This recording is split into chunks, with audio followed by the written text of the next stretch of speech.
A society is never exposed by what it celebrates, but by what it allows.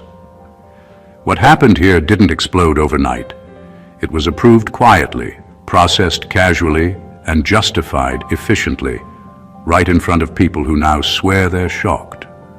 That's the part no one wants to sit with, because outrage feels righteous after the damage, but responsibility feels uncomfortable before it.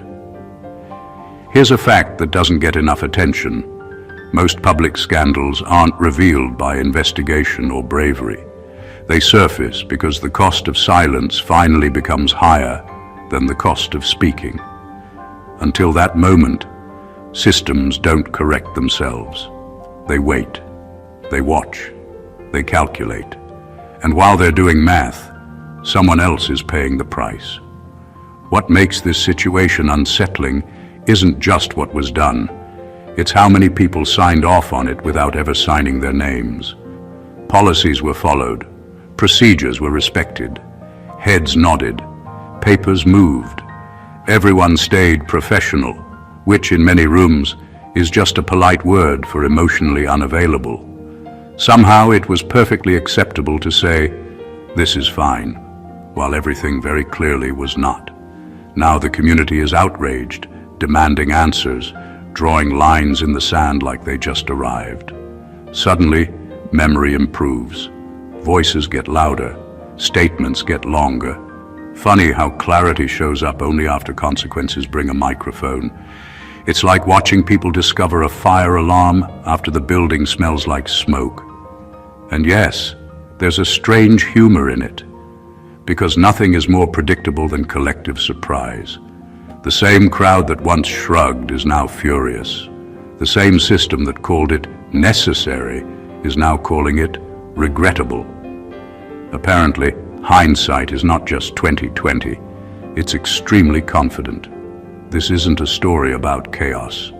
It's about permission, about what was considered acceptable when no one thought it would be examined, and about why what was done to you wasn't just okay in the moment, but quietly agreed upon, until agreement became too embarrassing to defend. That's where this begins. Number one, they approved the damage because it benefited them. What was done to you didn't slip through the cracks. It passed through hands, conversations, and quiet approvals. Someone looked at the harm and decided it was acceptable because it made their life easier. Maybe it protected their position. Maybe it kept the peace.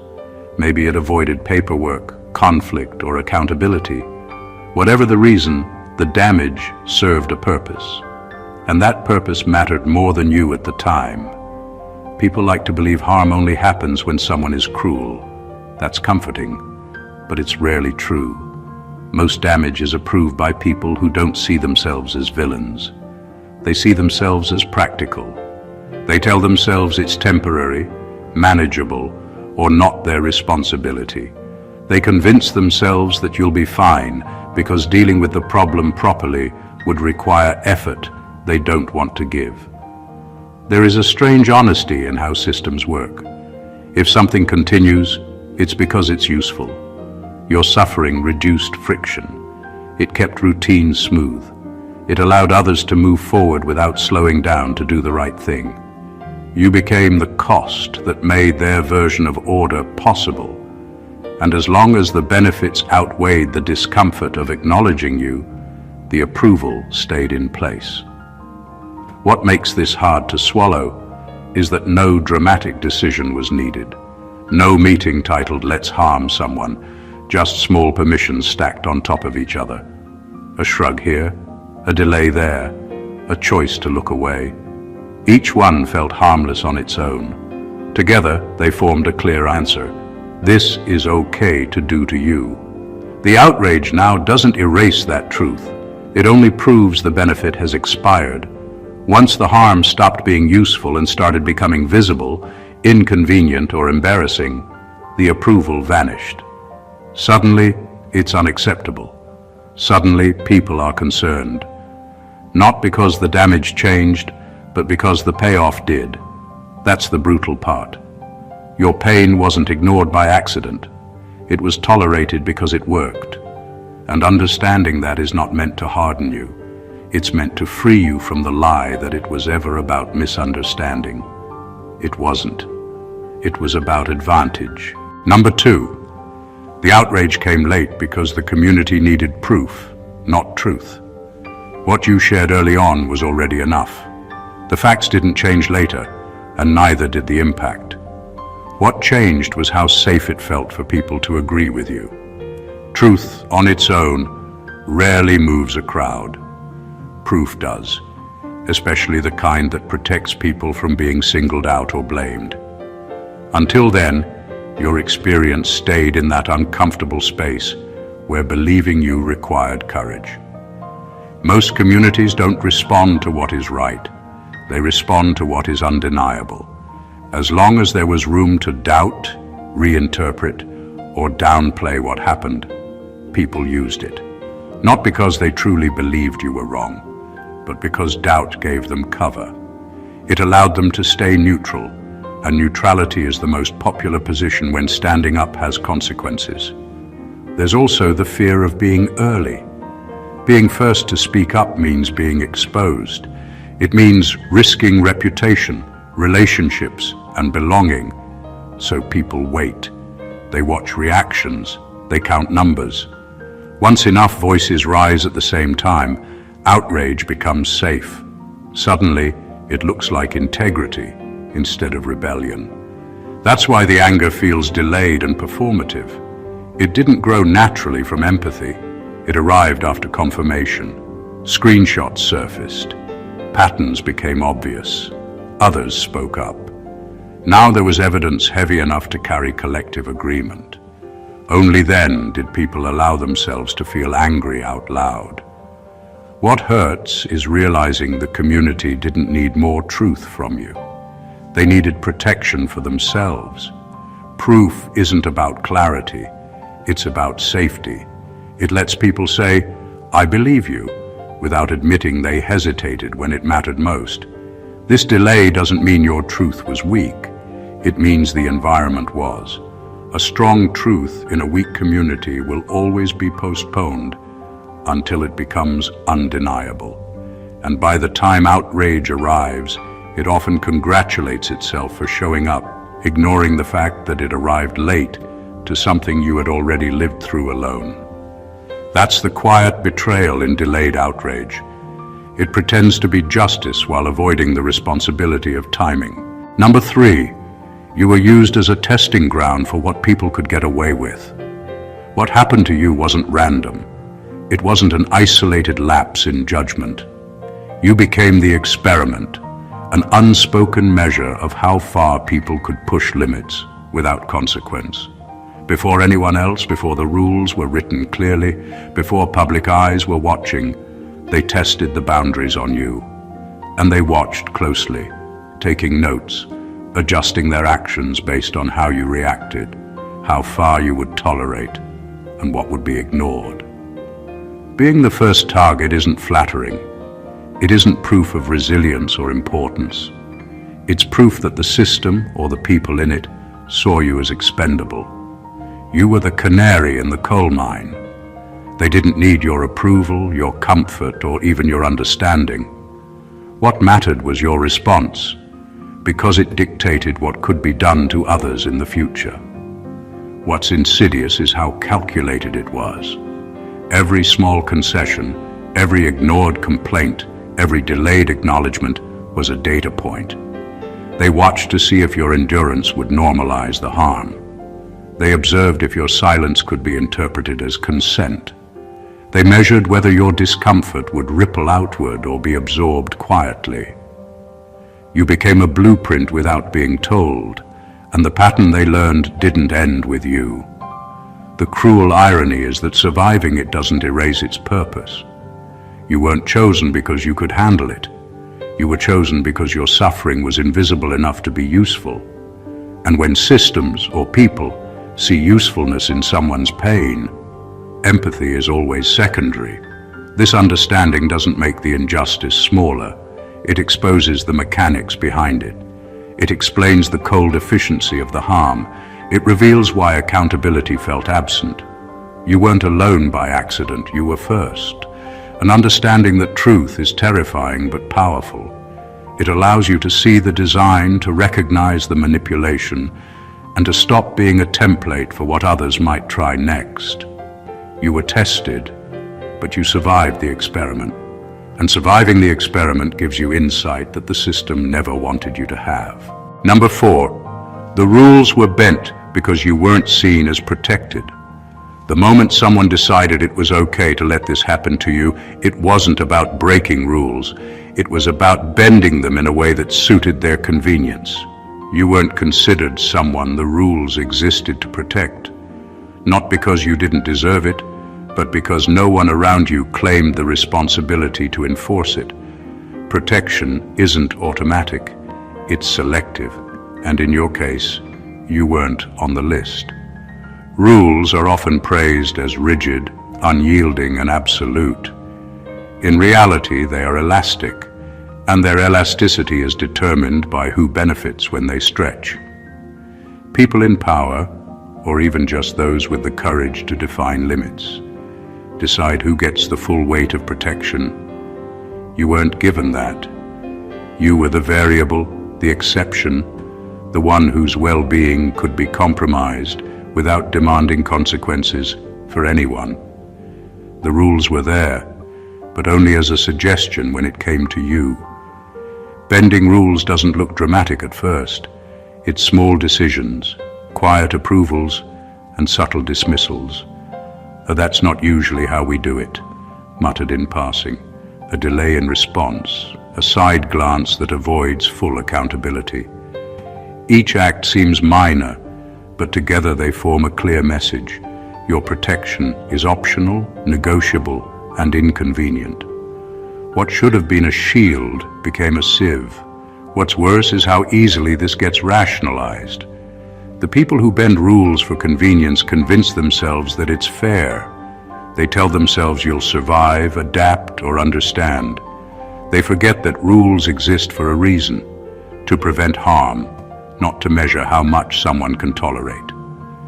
When someone isn't seen as protected, the system stops functioning for them.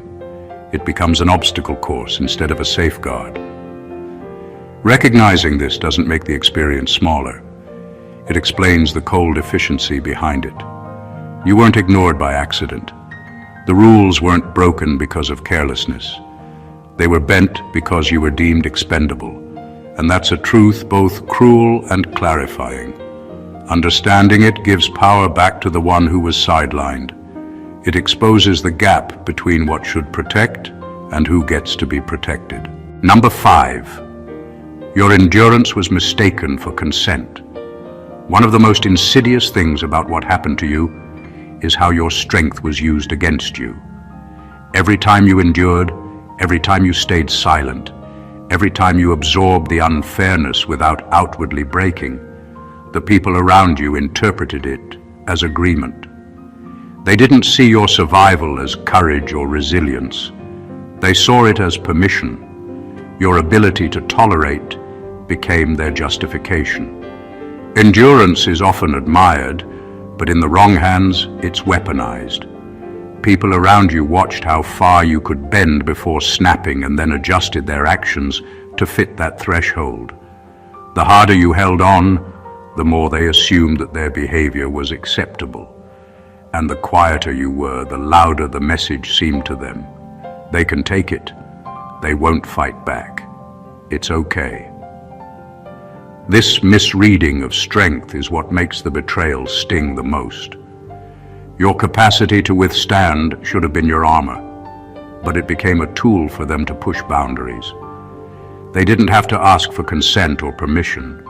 They believed they had it already. Every boundary you respected, every rule you followed, every attempt to navigate the situation carefully, was twisted into a green light for further intrusion. The tragedy of this is not just that it happened, it's that the world rewarded them for misjudging you. The more you survived, the more their assumptions were reinforced. Your endurance, meant to protect your dignity and self, became evidence in the case for what they could get away with. What was supposed to be a strength was interpreted as weakness. not because of you, but because of their willingness to exploit it. Understanding this changes everything. It reveals why silence was never neutral, why patience was never safe, and why survival alone wasn't enough to stop the harm. Endurance is not consent, and your strength was never an invitation. Recognizing this gives clarity and a quiet, undeniable power. It shows that the fault was never yours, and it shifts the lens from what you tolerated to what they chose to do. Number 6, the community normalized it by calling it necessary.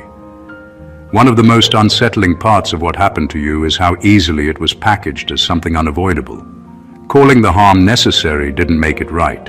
It made it invisible. Suddenly, the act wasn't a violation or a mistake. It was a requirement, a step in a process, a trade-off everyone had to accept. Words like necessary carry authority, and when repeated enough, they convince people to stop noticing the person who is actually suffering. Normalizing harm this way is more than convenient. It's strategic. By labeling it essential, the people around you created a shield for themselves.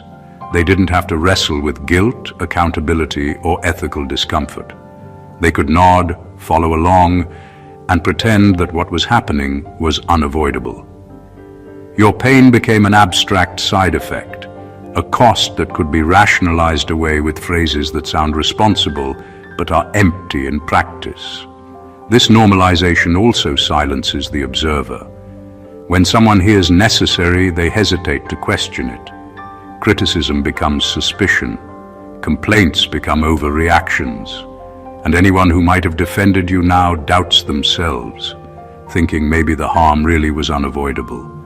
It isolates you in plain sight, because even the people meant to notice you are caught in the spell of justification. What's frightening is how effective this becomes over time. The more people repeat it, the more it sinks into the collective conscience, until no one even remembers a time when it wasn't acceptable.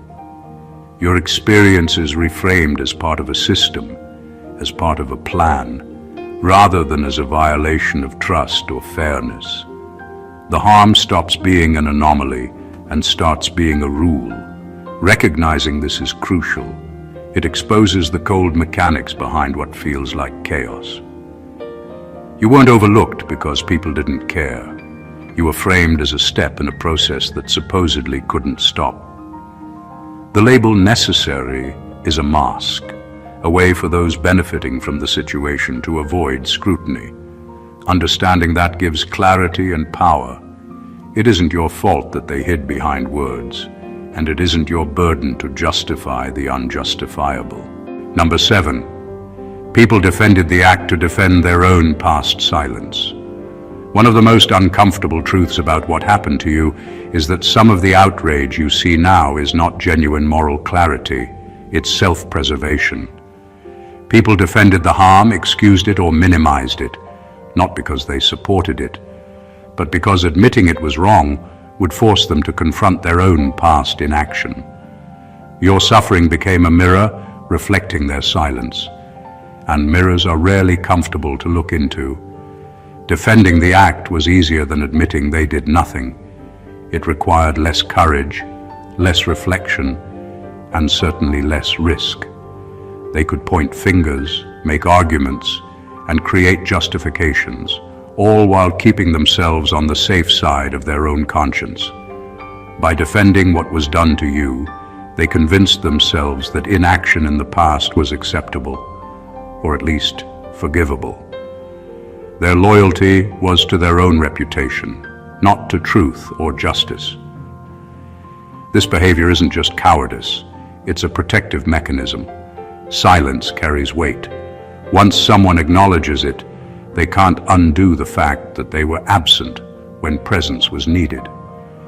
Defending the harm is a way to erase that discomfort, to rewrite history in real time. And because people rarely want to see themselves as complicit, they manufacture narratives where your suffering becomes a necessary event, a misunderstanding, or even something you somehow brought upon yourself. What makes this particularly insidious is how persuasive it can feel to outsiders. When people rationalize harm to protect their past choices, their arguments often sound reasonable. They use logic, statistics, or appeals to process, masking moral failure as practical observation. And anyone not intimately familiar with the context may unknowingly absorb these defenses as truth. Understanding this reveals a painful but liberating fact. Some defenses are never about you. They're about protecting someone else's ego, reputation, or sense of morality. Recognizing that allows you to separate the harm from the excuses, the injustice from the justifications. It shows that while people may claim to defend the act, their defense was never truly about fairness or decency. It was about saving themselves from the reflection your pain forced them to face. Number 8. You became inconvenient once the truth started making noise. There's a cruel turning point in situations like yours, and it's rarely recognized for what it is. At first you were invisible, ignored, overlooked, or quietly tolerated because acknowledging you was unnecessary.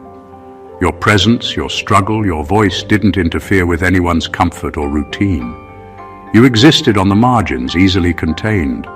But once the truth you carried began to demand attention, to challenge the calm order of things, you shifted from being irrelevant to inconvenient. Inconvenience is a powerful force in human behavior. Systems, groups, and even individuals are remarkably tolerant of harm, as long as it doesn't disturb their stability. Once your experience became undeniable, once it started attracting attention, asking for acknowledgement, or demanding change, it disrupted their carefully maintained equilibrium. Suddenly, the same people who ignored or tolerated the harm found it threatening. Your truth made them uncomfortable, and discomfort triggers defense mechanisms faster than logic ever could. This is why backlash often feels disproportionate. It's not just about the original act, it's about the exposure of silence, the revelation that their convenience came at your expense.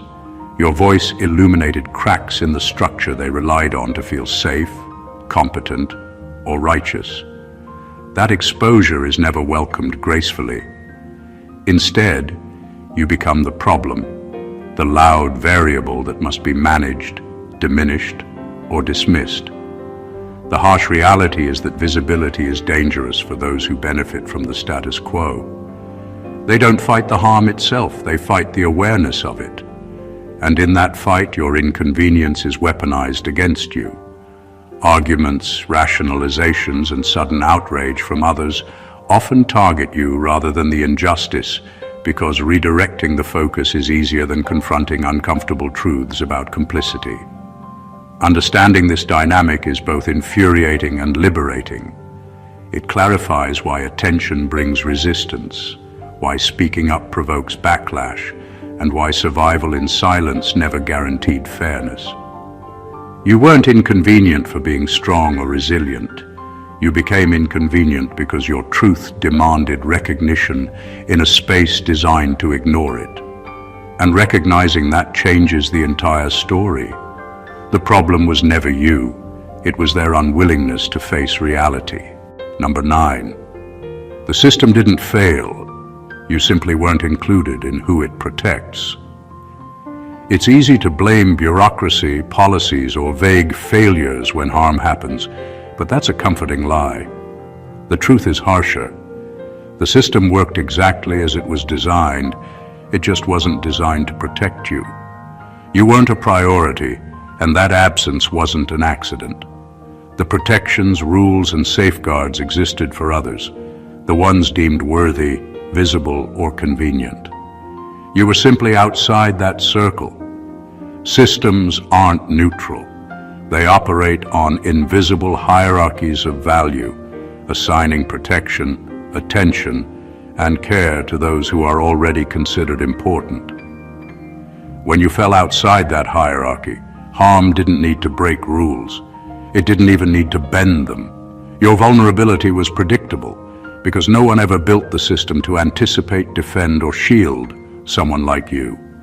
And because the system functions within its design, your suffering didn't trigger alarms. It triggered indifference.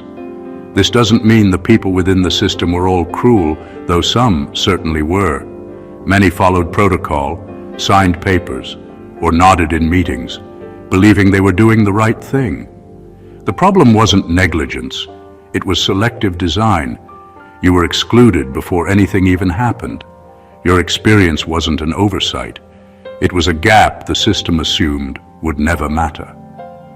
Recognizing this gives clarity about why outrage often feels performative.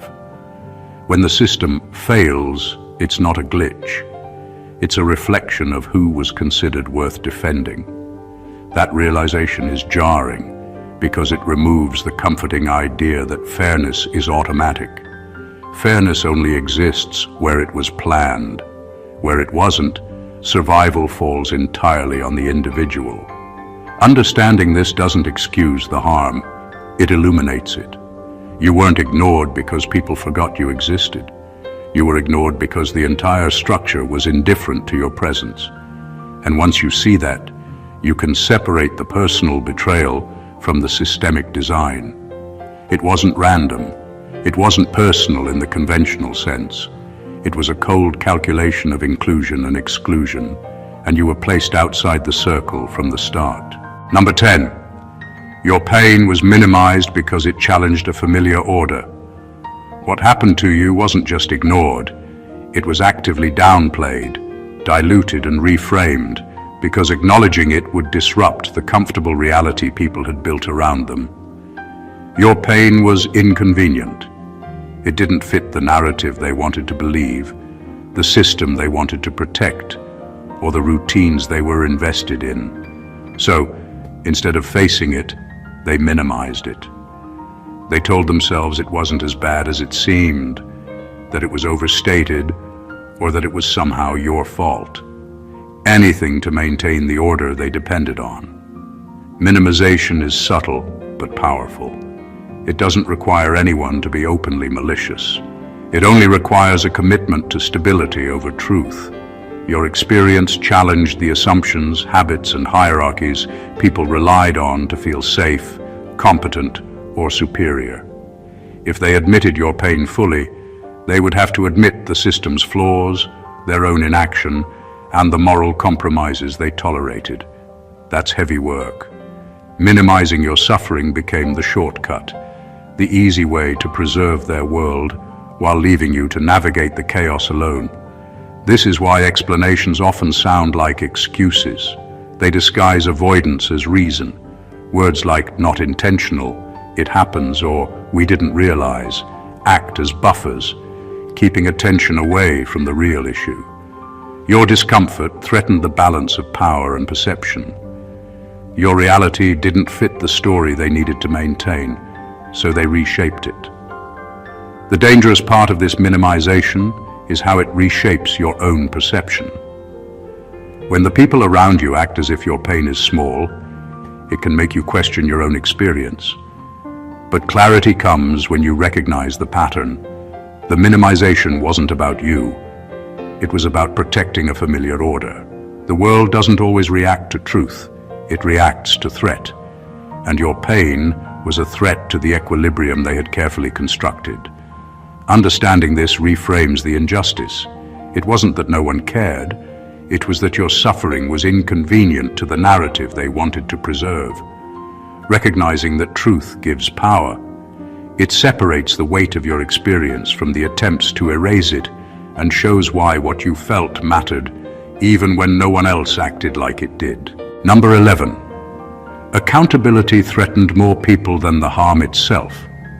What happened to you was uncomfortable for those involved, but the ripple effect of accountability would have been far worse for them than the act itself. The moment someone faces the consequences of their actions, it doesn't just touch them. It touches everyone who watched, who knew, or who could have intervened. Your suffering exposed not just a mistake, but a network of decisions, silences, and compromises. Holding anyone responsible would have unraveled more than the original harm. It would have revealed complicity, negligence, and fear that people had carefully hidden. That's why accountability is often delayed, diluted, or avoided entirely. It's easier to justify, explain away, or ignore harm than it is to confront the consequences. Admitting fault would force people to re-examine their choices, their loyalties, and their own past inaction. It threatens reputations, relationships, and stability. The truth becomes dangerous, not because of what happened, but because of what it uncovers about those who stood by silently. People are rarely cruel for cruelty's sake. They are strategic. They know accountability isn't just punishment, it's exposure. And exposure is uncomfortable, inconvenient, and risky. So rather than facing it head-on, they let harm continue or minimize it, keeping the uncomfortable truth buried under a layer of politeness, rules, or rationalizations. Your pain becomes manageable only because confronting it fully would disrupt too many people. Understanding this flips the narrative. The problem was never only the act itself, it was everyone who allowed it to happen because facing it was too threatening. That's why outrage often comes late, why justice can feel performative, and why apologies often appear after the damage is visible to everyone else.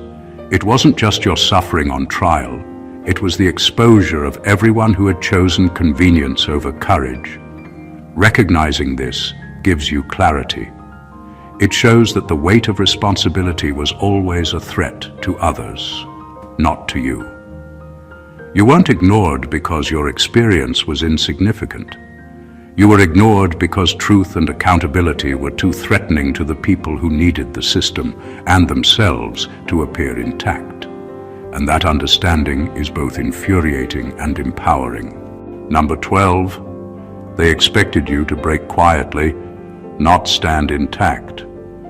From the very beginning, the people who allowed what happened to you assumed you would crumble under pressure. They believed that fear, confusion, or exhaustion would eventually silence you. Every step of the way, their actions were designed with that expectation in mind. Rules were bent, words were twisted, and small injustices were layered together, all under the assumption that you would eventually bend or break. They underestimated your strength, resilience, and refusal to let their convenience dictate your reality. This expectation shaped how they acted. They weren't just careless or indifferent, they were strategic. Every delay, every excuse, every subtle dismissal was meant to wear you down, to normalize the impossible, and to make survival feel like surrender. They assumed that persistence would lead to compliance, that endurance would become consent. And when you didn't comply, when you stood firm, it disrupted their entire plan. Your resilience wasn't just inconvenient, it was disorienting. The audacity of expecting someone to break quietly lies in the control it seeks. They rely on invisibility, on the hope that the harmed person will manage their suffering in isolation. That expectation allows them to operate without scrutiny, to maintain their routines, and to protect themselves from accountability. But your refusal to collapse exposed the lie. The system wasn't neutral, the harm wasn't minor, and your strength wasn't going to be taken for granted. Standing intact forces a reckoning. It forces the world to acknowledge what they hoped you wouldn't. It challenges assumptions, disrupts order, and unsettles those who relied on your silence as a form of permission. Your survival in full awareness doesn't just protect you. It reveals the extent of their calculations, the limits of their moral courage, and the gap between expectation and reality. Understanding this reframes the narrative of your experience. You weren't just enduring harm, you were defying an entire set of assumptions built against you. Their expectation of your quiet collapse was a measure of their convenience, not your weakness. By standing intact, you proved that the system, the people, and their plans underestimated one crucial factor: your refusal to be broken. Number 13. The outrage exists Because your experience exposed a pattern. What people see as shock, anger, or sudden indignation isn't really about the moment that affected you. It's about the larger pattern your experience revealed. When harm occurs quietly, it's easy for others to dismiss it as an isolated mistake, an unfortunate incident, or bad luck. But when someone like you speaks up, endures, and refuses to be silenced, the ripple it creates uncovers a truth that can no longer be ignored. This isn't random. This happens repeatedly, systematically, and with a quiet approval that most people overlook. The outrage isn't generated by empathy alone. It's triggered by realization. Your story shines a light on behaviors, decisions, and structural flaws that were always there, hiding in plain sight. Once people notice the pattern, the conversation shifts. The discussion stops being about a single event and becomes about a system that allowed it, tolerated it, and even enabled it. That's uncomfortable for those involved, because patterns can't be excused as easily as accidents. Patterns demand accountability, reflection, and most of all, action. This is why delayed outrage often feels intense but contradictory. People suddenly appear enraged, not because they didn't care before, but because your experience validated what they either suspected or feared. Your survival, your voice, and your refusal to accept injustice brought a truth that others were avoiding. The harm itself becomes secondary to the exposure of the recurring behavior. Patterns are terrifying because they reveal predictability. They show that what happened to you could happen to someone else, and perhaps has. That is the core of why the outrage now exists. It isn't just about your story, it's about the repeated failures, the silences, and the choices that allowed harm to continue unchecked. Recognizing this reframes the power of your experience. You didn't just endure an isolated act. You revealed a consistent flaw that demanded attention. Your truth became evidence, your survival a catalyst, and your presence a spotlight on the repeated injustices that no one wanted to see until they could no longer pretend they didn't exist. Number 14. What was done to you was allowed, because stopping it required courage they didn't have. At the heart of what happened lies a truth that's uncomfortable but undeniable. Your suffering continued because the people around you lacked the courage to act. It wasn't about ignorance, misunderstanding, or even malice in most cases.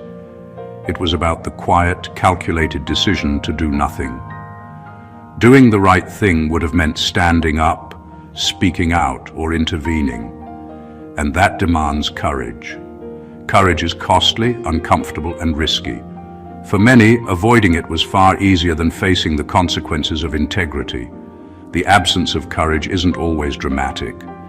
It shows up in small choices that accumulate over time. A delayed response, a shrug, a half-hearted defense, or the decision to prioritize convenience over justice. Each act of inaction silently whispered that harm was acceptable. The people around you weren't forced to tolerate wrongdoing. They chose it, because standing against it meant challenging themselves, their peers, or the system itself. What makes this realization striking is how it reframes accountability. The failure wasn't only in what was done, it was in what wasn't done. Couragelessness allowed harm to continue unchecked. It gave permission to acts that should have been stopped immediately. The brave few who might have intervened were drowned out by the hesitant many who preferred safety over morality. And in that silence, your experience became negotiable, optional, and ultimately tolerated. Recognizing this is both infuriating and empowering. It shows that the obstacle wasn't your weakness, it was their fear. Their inability to act doesn't diminish the wrong that occurred, but it illuminates the mechanics behind it. The truth is brutally simple. Harm persisted not because it was inevitable, but because courage was absent. Understanding this gives perspective. It explains why injustice often continues quietly in plain sight. And it shows that your survival, your voice, and your refusal to accept what was happening is the real measure of strength.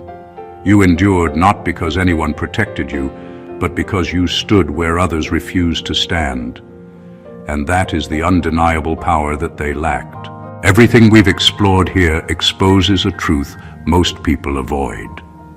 What was done to you wasn't random, and your experience wasn't insignificant.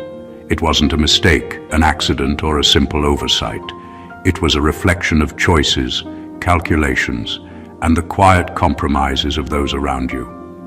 From the subtle approvals that benefited others, to the false assurances that harm was necessary, to the courage they lacked, every piece of what happened was part of a system that underestimated your strength and resilience. Yet through it all, you survived. You endured when others expected you to break. You spoke when silence was easier, and you revealed a pattern that no one could ignore. This story isn't just about injustice, it's about clarity. It's about seeing the mechanics behind harm, recognizing the selective protections of the world, and understanding how endurance, truth, and courage interact to expose what many would rather hide. You weren't invisible. You were underestimated. You weren't weak. You were defiant. And the outrage that follows, the questions that are finally being asked, are a reflection not of your fault, but of the failure and fear of those who allowed it to happen. Your experience becomes a lens through which others can see the system for what it really is, a spark that forces reflection, and a reminder that survival and truth are more powerful than the convenience of silence. Every moment you stood strong, every act of resilience, and every truth you voiced dismantles the assumptions that tried to contain you. It's proof that strength isn't always visible, but it's undeniable. If this message resonated with you, make sure to subscribe to the channel, like the video, and share it with anyone who needs to hear it. Drop a comment below with your thoughts or experiences, because your voice matters, and together we shine a light on what others want to keep hidden. Don't let this truth be ignored. Let it be heard. Stay blessed always.